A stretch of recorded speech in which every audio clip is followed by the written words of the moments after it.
ప్రియమైన దేవుని బిడ్డలారా, ఈ పరిశుద్ధ వారపు శిలువ ప్రయాణంలో పరిశుద్ధ మంగళవారము ఆదివారాలు మినహాయించి 36వ వాక్య ధ్యానమునకు ప్రేమతో మిమ్మల్ని ఆహ్వానిస్తున్నాను. ఈ పరిశుద్ధ వారంలో పరిశుద్ధ మంగళవారం 36వ దినం ధ్యానించడానికి ఏర్పాటు చేసుకున్న అంశము ప్రశ్నలు జవాబులు లేదా ప్రశ్నలు పన్నాగాలు అనే అంశము మనము ధ్యానిస్తున్నాం. ప్రార్థన చేసుకుందాం. మా మంచి కాపరి, మా ప్రియ పరలోకపు తండ్రి, నీ పరిశుద్ధమైన పాదములకు వందనాలు స్తోత్రాలు చెల్లిస్తున్నాం. ఈ పరిశుద్ధ మంగళవారం దినము నీ వాక్యము వినుచున్న ప్రతి బిడ్డను నీ ఆత్మీయ దీవెనల చేత నింపి నడిపించమని యేసు నామమున ప్రార్థించి వేడుచున్నాము తండ్రి, ఆమెన్. ప్రియమైన దేవుని బిడ్డలారా, పరిశుద్ధ సోమవారము నిన్నటి రోజు యేసు ప్రభు అంజూరపు చెట్టును శపించిన విషయం మనం ధ్యానించున్నాం. ఈరోజు 36వ దినం ఆదివారాలు మినహాయించి పరిశుద్ధ వారంలో పరిశుద్ధ మంగళవారం జరిగిన సంఘటన ఏంటంటే, ఆయన ఏ రీతిగానైనా పట్టుకునే వలెనని ఆయన్ని ప్రశ్నలతో ఒక ప్రత్యేకమైన ప్రశ్నలు సిద్ధం చేసుకొని, కుయుక్తితో కూడినటువంటి ప్రశ్నలు సిద్ధం చేసుకొని, ఈ ప్రశ్నలు వేసి ఆయన ఏ సమాధానం ఇచ్చినా ఆయన్ని బంధించడానికి పన్నాగము పన్నిన ప్రశ్నలు. వారి కుయుక్తి గల ప్రశ్నలకి ఆయన తెలివిగల జవాబులను చూసి వారు పారిపోయినారు. కాబట్టి ఈ పరిశుద్ధ మంగళవారం ఆయన అడిగిన మొదటి ప్రశ్న ఏంటంటే, మొదటి ప్రశ్న మార్కు సువార్త 11వ అధ్యాయం 27వ వచనం. వారు యెరూషలేమునకు తిరిగి వచ్చిరి. ఆయన దేవాలయంలో తిరుగుచుండగా ప్రధాన యాజకులను, శాస్త్రులను, పెద్దలను ఆయన దగ్గరకు వచ్చి, నీవు ఏ అధికారం వలన ఈ కార్యములు చేయుచున్నావు? వీటిని చేయుటకు ఈ అధికారం నీకెవడిచ్చానని అడిగిరి. The question the authority of Jesus Christ. మొట్టమొదటి ప్రశ్న, నీవు ఏ అధికారముతో వీటిని చేస్తున్నావు? వీటిని ఆయన బోధిస్తున్నాడు, అనేకులను స్వస్థపరుస్తున్నాడు. దేవాలయంలోకి లోపలికి వెళ్ళి క్రయధనములు చేయువారిని, ఇదిగో గువ్వలు అమ్మవారి బల్లలు పడద్రోసి నా మందిరము సమస్తమైన అన్ని జనులకు ప్రార్థన మందిరం అనబడును, దొంగల గుహగా చేసితిరని వారిని తీసివేసినాడు.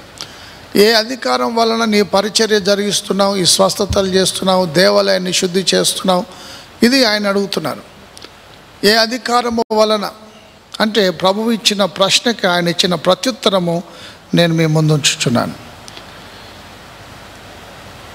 యేసు, నేను మిమ్మల్ని ఒక మాట అడిగేదను, నాకు ఉత్తరమేయుడి, అప్పుడు నేను ఏ అధికారం వలన వీటిని చేయుచున్నానో అది మీతో చెప్పుదును. యోహాను ఇచ్చిన బాప్తీసము పరలోకం నుండి కలిగినదా, మనుషుల నుండి కలిగినదా? నాకు ఉత్తరమేయుడని చెప్పాను. అందుకు వారు, మనం పరలోకం నుండి వచ్చినదని చెప్పిన ఎడల ఆయన, అలాగైతే మీరు ఎందుకని నమ్మలేదని అడుగును. మనుషుల వలన కలిగినదని చెప్పుదుమా అని తమలో తాము ఆలోచించుకొనిరి. కానీ అందరూ యోహాను నిజంగా ప్రవక్త అని ఎంచిరి గనుక ప్రజలకు భయపడి ఆ సంగతి మాకు తెలియదనిది. యేసును ఉత్తరం ఇచ్చాను. అందుకు యేసు, ఏ అధికారం వలన ఈ కార్యములు చేయుచున్నానో అది నేను మీతో చెప్పనెను.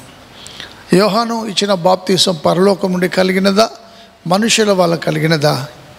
ఏ అధికారం వలన దీన్ని చేయుచున్నావు అనే దానికి ప్రశ్నే యేసుక్రీస్తు ప్రభు ఆయన సమాధానం ఇస్తున్నాడు.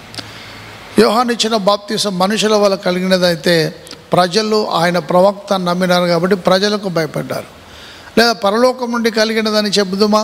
పరలోకం నుండి కలిగినదంటే ఎందుకు మీరు బాప్తీసం ఇచ్చి యోహాను నమ్మలేదంటారని మాకు తెలియదన్నారు. ప్రభువు కూడా ఏ అధికారం వలన వీటిని చేయుచున్నో తెలియదని. రెండవ ప్రాముఖ్యమైన ప్రశ్న యేసుక్రీస్తు ప్రభువును వేసిన విషయం నేను మీకు జ్ఞాపకం చేస్తున్నాను. ఇది 12వ అధ్యాయం మార్కు సువార్త, దయచేసి 13వ వచనం గమనించండి.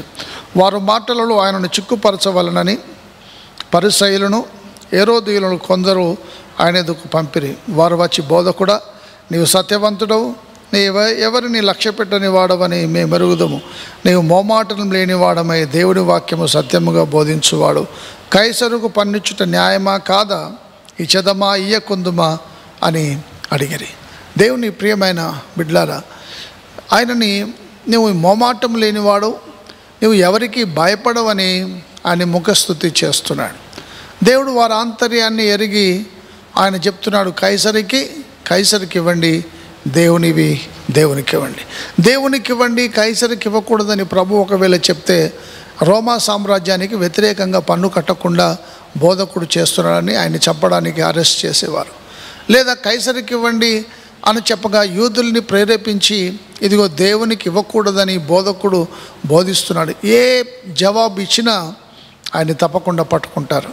ఆయన ఇరుకులో పెట్టేటువంటి ప్రశ్నలు వేసినప్పుడు ప్రభు అంటున్నాడు, దేవునికి, కైసరికి, దీని పైవ్రాతయు విలాసం ఎవరి అని అడగగా వారు కైసరు అని, కైసరికి దేవుని. మూడవ ప్రశ్న ఏంటంటే పునరుత్థానం గూర్చి సద్దుకాయులు నమ్మరు. ఇదే 12వ అధ్యాయంలో 19వ వచనంలో పునరుత్థానం లేదని చెప్పటి సద్దుకాయులు ఆయన ఎదుకు వచ్చి, బోధకుడా, తన భార్య బ్రతికుండగా ఒకడు పిల్లలు లేక చనిపోయిన వాని సహోదరుడు వాని భార్యను పెళ్లి చేసుకొని తన సహోదరునికి సంతానము కలగజేయవలని మోషే మాకు రాసి ఇచ్చాను. 7 సహోదరులుండి మొదటివాడు ఆ స్త్రీని పెళ్లి చేసుకొని సంతానం లేక చనిపోయాను గనుక రెండవ వాడు ఆమెను పెళ్లి వాడును సంతానం లేక చనిపోయి, అటువలే 3వ వాడును చనిపోయిన, అట్లు 7 సంతానం లేకే చనిపోయి అందరి ఎదుట ఆ స్త్రీ చనిపోయిన. పునరుత్థానం అంది వారిలో ఎవరికి ఆమె భార్య అగును అని ఆయన ప్రశ్న. మూడవ ప్రశ్న, ఎవరికి భార్య? 7 సహోదరుల్ని చేసుకున్న ఒక స్త్రీ ఇదిగో పునరుత్థానమందు ఎవరికి భార్య అగును అనగా ప్రభు అంటున్నాడు, పునరుత్థానమందు ఆయన ఇచ్చిన ప్రశ్న దయచేసి గమనించండి. ఆమె 7 భార్య అయ్యాను కదా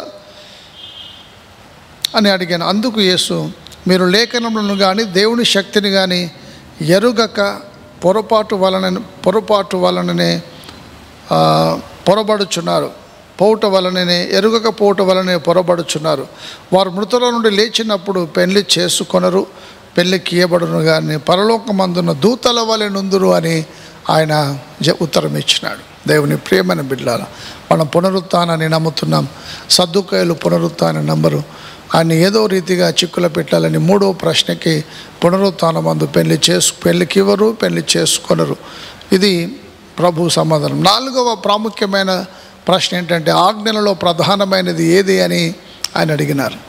యేసుక్రీస్తు ప్రభు ఆయన ఇచ్చినటువంటి ఉత్తరం ఏంటంటే, నీవు నీ పూర్ణ హృదయముతోనూ, నీ పూర్ణ ఆత్మతోనూ, నీ పూర్ణ వివేకముతోనూ, నీ పూర్ణ బలముతో నీ దేవుడైన యెహోవాను ప్రేమింపవలనది ప్రధానమైన ఆజ్ఞ. రెండవది నిన్ను వలన నీ పొరుగువాన్ని ప్రేమింపవలనది రెండవ ఆజ్ఞయు దీని వంటిదే. వీటికంటే ముఖ్యమైన ఆజ్ఞ మరి ఏది లేదని చెప్పాను.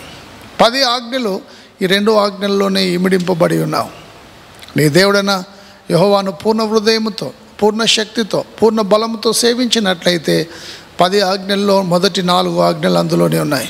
మిగతా 6 ఆజ్ఞలు నిన్ను వలన నీ పొరుగువాన్ని ప్రేమించు, నిన్ను వలన నీ పొరుగువాన్ని ప్రేమించే ప్రతివాడు నరహత్య చేయడు, వ్యభిచరించడు, దొంగిలడు, అబద్ధ సాక్ష్యం పలకడు, పొరుగువాని సొమ్ము ఏది ఆశించడు.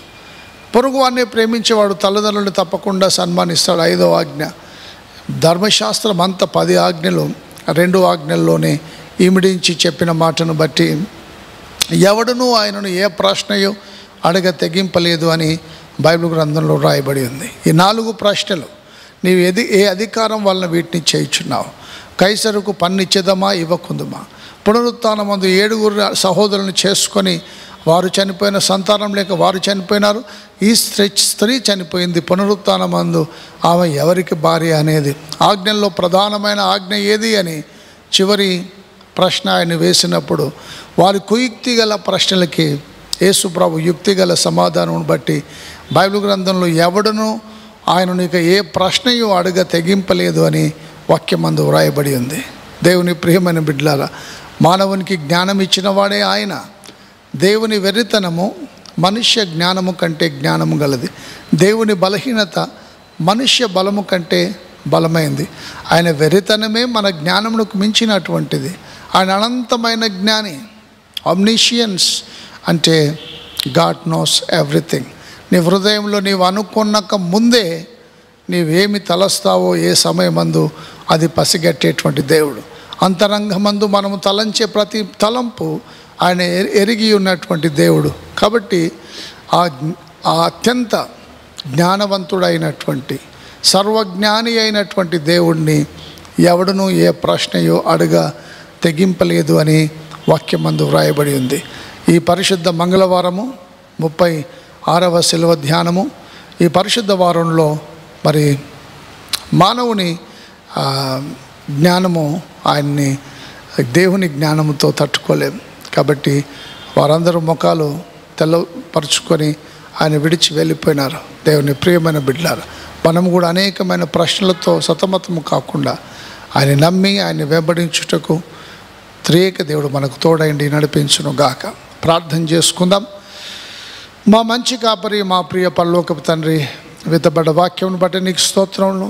విన్న ప్రతి బిడ్డను నీ ఆత్మీయ దేవుని చేత వరముల చేత నింపి నడిపించమని యేసు నామమున ప్రార్థించి వేడుచున్నాము తండ్రి. ఆమేన్.